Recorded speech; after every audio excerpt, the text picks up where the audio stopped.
Hi, எங்களோட அழைப்பை ஏற்று வந்த எங்களுடைய அழைப்பை ஏற்று வந்த அனைத்து பத்திரிகை நண்பர்களுக்கும் ஊடக நண்பர்களுக்கும் எல்லாருக்குமே வணக்கம். யாதும் அறியான் ஜூலை 18ஆம் தேதி ரிலீஸ் பிளான் பண்ணியிருக்கோம். ஸோ உங்களோட எல்லாரோட சப்போர்ட்டும் எங்களுக்கு வேணும். இவர் தினேஷ் லீட் ரோல் பண்ணியிருக்காங்க. மற்ற சப்போர்ட்டிங் கேரக்டர்ஸ் எல்லாருமே இருக்காங்க. ரொம்ப கம்மியான க்ரூஸ் வச்சு தான் அந்த படமே பண்ணோம். ஸோ ஃபஸ்ட்டு ப்ராஜெக்ட் நீங்கள் எல்லோரும் சப்போர்ட் பண்ணி தான் நீங்கள் எங்களை அடுத்த கட்டத்துக்கு கொண்டு போகணும். பேசலாம். எல்லாருக்கும் வணக்கம். என் பேர் தினேஷ். உங்களுக்கெல்லாம் என்னை பற்றி தெரிஞ்சிருக்குன்னு நினைக்கிறேன்.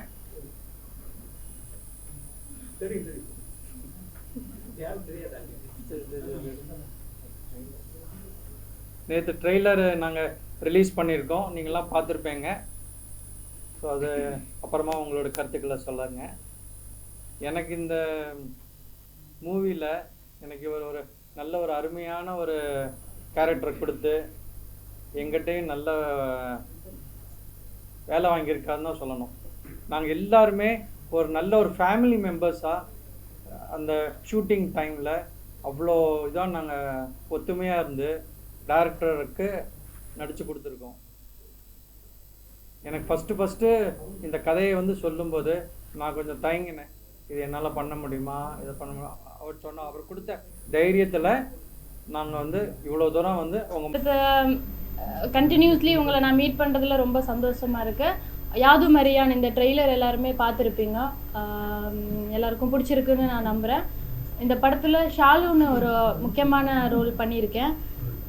தேங்க்யூ டைரக்டர் கோபி சார், ஒரு நல்ல விதமான ஒரு வாய்ப்பு எனக்கு கொடுத்ததுக்கு. அது போக இந்த படத்தில் நான் மற்ற படத்தை விட இந்த படத்தில் நான் கொஞ்சம் வித்தியாசமாக இப்போ ஆக்சுவலி இருக்கிற இந்த லுக்கில் என்னை டைரக்டர் அழகாக காமிச்சிருக்காரு. மோஸ்ட்லி இது வரைக்கும் நான் பண்ண படங்கள் எல்லாமே வில்லேஜ் சாயிலாக ஒரு மாறுபட்ட வேடத்தில் இருப்பேன். இந்த படத்தில் நான் இப்போ எப்படி இருக்கணும் அதை விட இன்னும் கொஞ்சம் அழகாக மெருகூத்தி என்னை காமிச்சிருக்காரு. இந்த படத்தில் அப்புக்குட்டி சார், தம்பிராமையா சார், இந்த மாதிரி நிறைய பேர் நடிச்சிருக்காங்க. படத்துக்கு சப்போர்ட் பண்ணுங்கள். எப்பவும் போல் நான் சொல்கிறது தான், எல்லா படத்துக்கும் கொடுக்குற அதே சப்போர்ட் இந்த படத்துக்கும் கொடுப்பீங்கன்னு நான் நம்புகிறேன். ஆக்சுவலாக படத்தில் மொத்தமே ஒரு 5-6 கேரக்டருக்குள்ளே தான் அந்த கதையவே கொண்டு போயிருக்கோம். அதில் அப்புக்குட்டி சார் ரொம்ப ஒரு முக்கியமான ரோல் பண்ணியிருக்காரு. அவருக்கு ஒரு ஷூட்டிங்கில் இருக்கிறதுனால இங்கே வர முடியல. தம்பிராமையா சாரும் இங்கே ஒரு நல்ல ஒரு கெஸ்ட் ரோல் பண்ணியிருக்காரு. இங்கே இசையமைப்பாளர், கேமராமேன் இருக்கார், எங்கள் கோ ஆர்டிஸ்ட்டு ஆனந்த் இருக்கார்.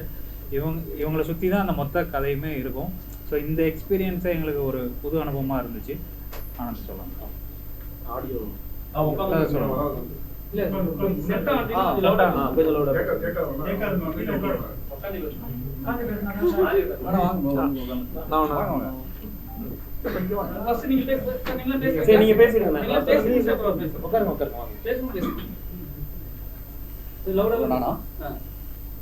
எல்லாருக்கும் வணக்கம். என்னோட பேர் எல் தினேஷ், இந்த படத்தோட கேமராமேன். எனக்கு இது புதுசாக இருக்குது, இந்த மாதிரி பழக்கம்லாம் இல்லை. ஸோ இந்த படத்தை பற்றி சொல்லணுன்னா, ரொம்ப சீக்கிரமாக முடித்த படம். எனக்கு தெரிஞ்சு இவ்வளோ சீக்கிரமாக ஒரு படம் ரிலீஸ் ஆகுதுன்னா அது இந்த படமாக தான் இருக்குன்னு நினைக்கிறோம். ஸோ ரொம்ப சின்ன டேஸில் பண்ணி ஒரு சின்ன டீமாக வச்சு எல்லாருமே ஒரு நல்ல அவுட்புட்டாக கொடுத்துருக்கோன்னு நம்புகிறோம். ஸோ பார்த்தவங்க எல்லோரும் அப்படி தான் சொல்கிறாங்க. ஸோ உங்களோட சப்போர்ட் வேணும். நீங்கள் எல்லாருமே பாருங்கள், பார்த்துட்டு உங்களோட ஃபீட்பேக் எல்லாருமே சொல்லுங்கள். சொல்லிவிட்டு இந்த படத்துக்கு, சின்ன படத்துக்கு சப்போர்ட் பண்ணிங்கன்னா எல்லாருமே பெரிய ஆளாக வளருவோன்னு நம்புகிறோம். ஸோ அதுக்கு எல்லாமே உங்களோட சப்போர்ட் வேணும்.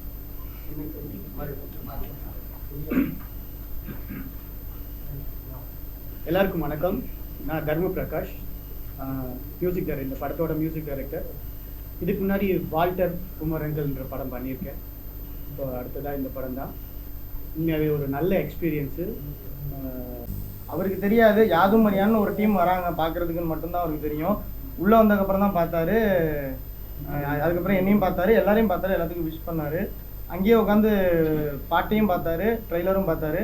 ட்ரெய்லரில் ஒரு இயர் வச்சு ஏதோ ஒன்று சொல்லியிருக்கீங்க, இன்ட்ரெஸ்டிங்காக இருக்குது அப்படின்ற மாதிரி சொன்னேன். ஏன்னா துப்பாக்கியை விஜய் எஸ்டிஐ கொடுப்பாரு, அதாவது ட்ரோல் ஆச்சு. அடுத்து தளபதி விஜய்னு சொல்லிட்டு ஸோ அந்த சீன்லாம் உள்ளே வச்சிருக்கீங்க ஏதாவது? அதனால தான் அவர் கூப்பிட்டு ஃபர்ஸ்ட் காட்டுனீங்களா? இல்ல அந்த மாதிரி நீங்க கிடையாது. சொல்லுங்க சார். இல்ல அப்படிலாம் இல்லை. இல்ல அவர் வந்து இப்ப நாங்க வந்து 10 வருஷமா கஷ்டப்பட்டு தான் வந்திருக்கோம். நிறைய லாசஸ் எங்களுக்கு இருந்திருக்கு. ஃபினான்ஷியல் ரீதியாகவும் சரி, மன ரீதியாகவும் நிறைய கஷ்டப்பட்டு வந்ததுனால அப்படி வந்த ஒருத்தர் வந்து எங்களை கூப்பிட்டு என்கரேஜ் பண்ணும்போது அது எங்களுக்கு இன்னும் ப்ளஸ்ஸாக இருக்கும் அப்படின்னு சொல்லிட்டு தான் நாங்கள் அவரை பார்க்கலாம் அப்படின்னு சொல்லிட்டு நாங்கள் முயற்சி பண்ணோம். மற்றபடி ட்ரோல் பண்ணுறதுக்கோ இல்லை மற்ற விஷயங்களும் இங்கே எதுவுமே இல்லை. ஆனஸ்ட்டாக நாங்கள் வந்துட்டு அவரோட அன்புக்காக தான் போனோம். விஜய்க்கு ரொம்ப பிடிக்குமா உங்களுக்கு? 2026ல அவர் தான் முதலமைச்சர் ஒரு ஸ்கீம் போர்டு காட்டியிருக்கீங்க. அது இல்லாம இலவசமே கொடுக்க மாட்டேன்னு சொல்லியிருக்கீங்க. அது யாரால? ஏன்னா அவங்க வந்து பாத்தீங்கன்னா டோட்டலாவே ஒரு விஷயம் பண்ணுவாங்க. அதுக்காகவா? இல்லை அப்படின்லாம் இல்லை.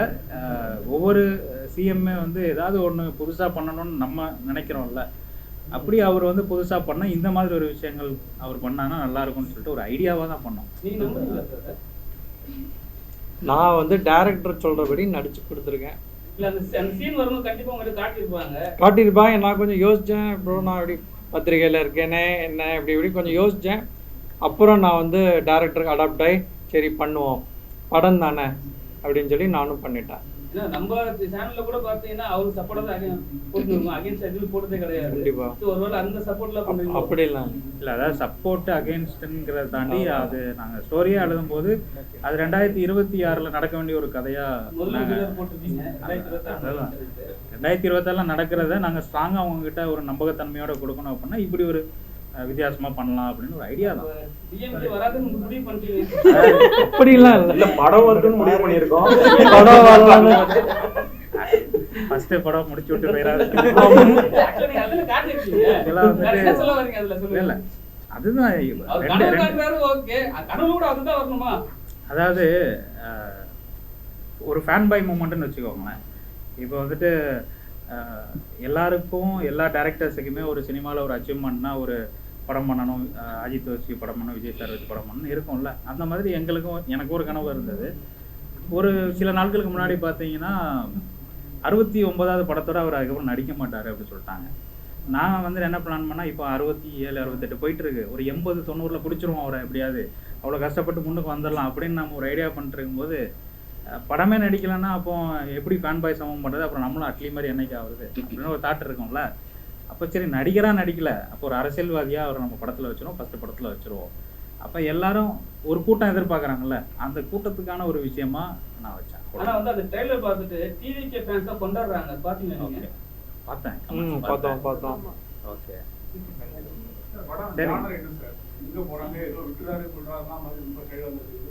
சார், த்ரில்லர் ஜானர் தான் சார் இது ஃபுல்லாக. அதாவது சிங்கிள் ரூம் த்ரில்லர்னு சொல்லிக்கலாம். ஒரு பங்களாவுக்கு போகிறாங்க, அங்கே என்ன நடக்குது அந்த மாதிரி தான் வந்துருக்கோம்.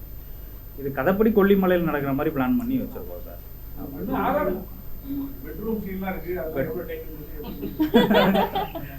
அது வந்துட்டு பார்க்குறதுக்கு உங்களுக்கு அப்படி தெரியும். நாங்கள் கொஞ்சம் டீசெண்டாக தான் மேக்கிங் பண்ணியிருந்தோம். பெட்ரூம் சீனில் ஹீரோ ஹீரோயினும் இவ்வளோ கேப்பில் தான் இருப்பாங்க. நம்ம விஷுவலில் தான் இப்படி காமிச்சிருக்கோம். ஸோ அந்த மாதிரி